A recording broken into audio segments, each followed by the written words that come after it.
जय गुरु जी, संगत जी।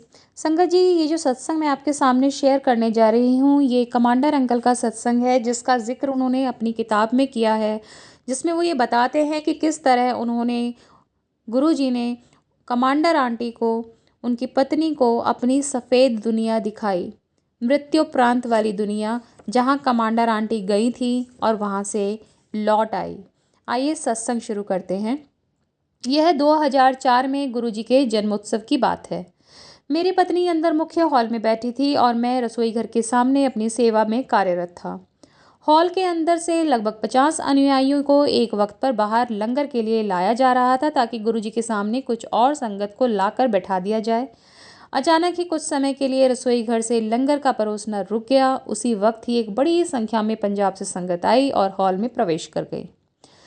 संगत की इस भीड़ के कारण मेरी पत्नी ने खुद को गुरुजी के एकदम सामने पाया। वो दाएं या बाएं किसी भी दिशा में नहीं जा सकती थी। सेवादारों ने संगत को जो जहाँ है वहीं बैठे रहने का निर्देश दिया। मेरी पत्नी गुरुजी महाराज के एकदम साथ बैठने की हिम्मत नहीं कर पा रही थी। गुरुजी ने उसको देखा और उसे वहीं बैठ जाने को कहा। गुरुजी ने स्वयं अपनी जूती उतार दी और आसन पर चौकड़ी लगाकर बैठ गए, ताकि कुछ और जगह बन जाए और मेरी पत्नी आराम से बैठ जाए। वो जैसे बैठी, पीछे की संगत से धक्के के कारण वो गुरुजी से थोड़ा और भी करीब खिसक गई। वो महाराज के इतने पास बैठी थी कि गुरुजी की पवित्र जूतियां उसके दाहिने घुटने को छू गई। जैसे ही रसोई घर से कुछ देर के बाद फिर से लंगर परोसना शुरू हुआ, उसको उठकर बाहर आना था। उठते समय उसको अपने दाहिने घुटने में, वहीं जहां उसने जूतियां जहां छुई थी, बड़ी तीव्र पीड़ा का अनुभव हुआ।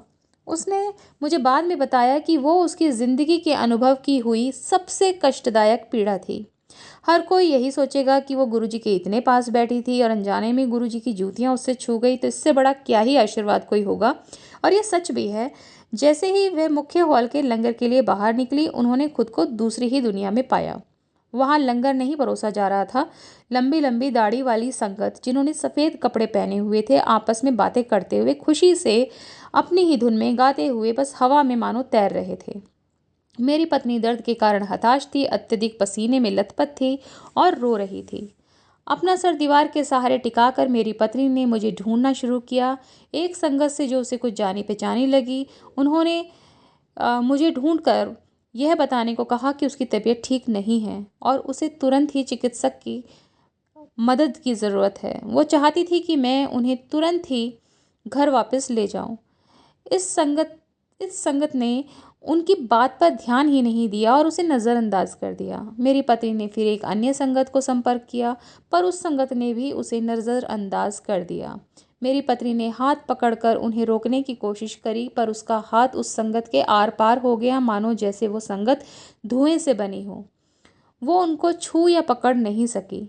पूरी तरह से निराश होकर मेरी पत्नी ने खुद को रसोई घर के साथ वाली दीवार पर घसीटा और वहां खड़ी होकर रोने लगी।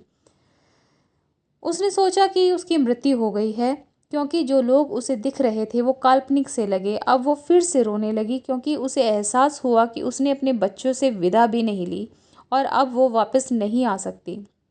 वो मुझसे बहुत गुस्सा थी, क्योंकि जिस वक्त उसे मेरी सबसे ज़्यादा ज़रूरत थी, मैं उसकी मदद के लिए उसके आसपास भी नहीं था।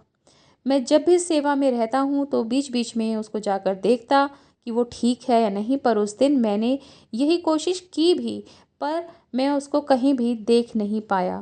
मेरी पत्नी ने देखा कि एक सफ़ेद दाढ़ी वाले व्यक्ति ने उसे कुछ लंगर खाने को दिया है। उसने उस व्यक्ति के केवल दाढ़ी और पाँव ही दिखे। उसके पाँव देखकर उसे गुरुजी के चरण याद आ गए। उसने विरोध किया कि उसे बहुत दर्द हो रहा है और वो कुछ भी नहीं खाना चाहती है, परंतु फिर भी उसके हाथ में वो थाली आ गई। उसने ध्यान दिया कि थाली में लंगर जैसा खाना हम खाते हैं वैसा नहीं था, बल्कि एक कोयले जैसा काला पदार्थ था। वो व्यक्ति उसे थाली देकर गायब हो गया। यह एहसास करके कि उसके पांव गुरुजी के चरणों जैसे थे, उसने अपने आप को किसी तरह उस लंगर को खा लेने के लिए राजी कर लिया। लंगर खाते ही वो थाली उसके हाथ से गायब हो गई। अब उसको ऐसा महसूस हो रहा था कि उसको उल्टी हो जाएगी, और वो वहाँ रसोई घर के सामने उल्टी नहीं करना चाहती थी।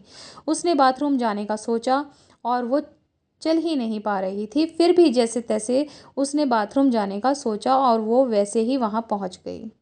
वहाँ उसने उसी काले पदार्थ की उल्टी कर दी। गुरुजी ही जाने वो क्या था। उल्टी करने के फौरन बाद उसने खुद को वापस सामान्य परिस्थिति में पाया। बाथरूम वैसा ही था जैसा हुआ करता था। वो जगह जहाँ उसको यह अनुभव हुआ था, जो पूरी की पूरी एकदम सफ़ेद थी, जहाँ सबने सफ़ेद कपड़े पहने थे, वह जगह अब गायब हो चुकी थी और मेरी पत्नी वापस मंदिर में थी। जब वो बाथरूम से निकली तो उसका दर्द जा चुका था। वो पैदल चल पाई।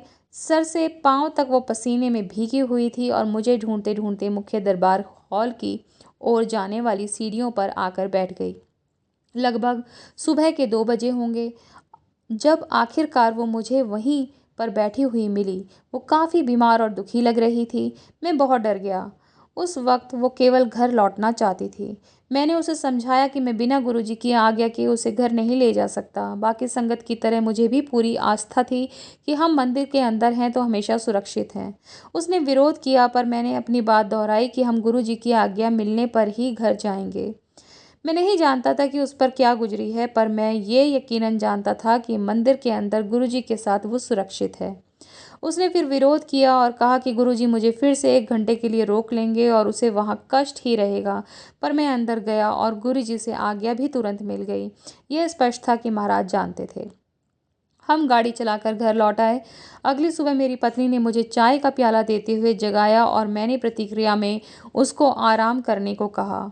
उसने कहा उसे कुछ नहीं हुआ है, वो बिल्कुल ठीक है, अब कोई भी दर्द नहीं था। उसने मुझे पूरी बात बताई कि उसके साथ क्या क्या हुआ था, लेकिन मुझे कुछ भी ज़्यादा समझ नहीं आया। हम अक्सर हैरानी से सोचते थे कि इस अनुभव का क्या मतलब था। यह तो हमें पता था कि गुरुजी ने कहा है कि उनकी दूसरी दुनिया सफ़ेद है, इसलिए मेरा मानना है कि मेरी पत्नी गुरुजी की मृत्युप्रांत वाली दुनिया में गई थी और वहाँ से लौट आई। हम समझ गए कि मेरी पत्नी को भी एक अन्य आयाम में ले जाकर गुरुजी ने उसके कष्टों को कुछ घंटे की दर्द में परिवर्तित करके छोटा भी कर दिया और उसको गुरुजी मृत्यु का अनुभव करा के वापस भी ले आए। ऐसे हैं हमारे गुरुजी, उनसे ऊपर कुछ भी नहीं है और ना ही कभी होगा। शिव होते हुए भी वो स्वयं पूर्ण स्वतंत्रता का आनंद लेते हैं। ऐसा कोई भी नहीं है जो उनकी इच्छा विफल कर दे। वो किसी भी रीति रिवाज या आचरण से जुड़ी मानव बाध्यता का पालन नहीं करते। वो इन्हें केवल इसलिए अपना लेते हैं ताकि अपनी संगत को खुश कर सकें और उन्हें आशीर्वाद दे सकें।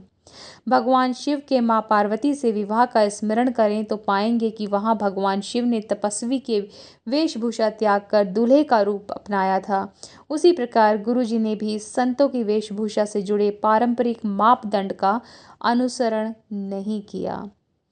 तो संगत जी, ये सत्संग था कमांडर अंकल का कि कैसे गुरुजी ने आंटी को अपनी सफ़ेद दुनिया दिखाई और कैसे वो वहाँ से वापस लौट आए और कैसे इस सब प्रोसेस जो भी उन्होंने करा, इसके थ्रू आंटी के न जाने कौन से कष्ट उन्होंने काटे।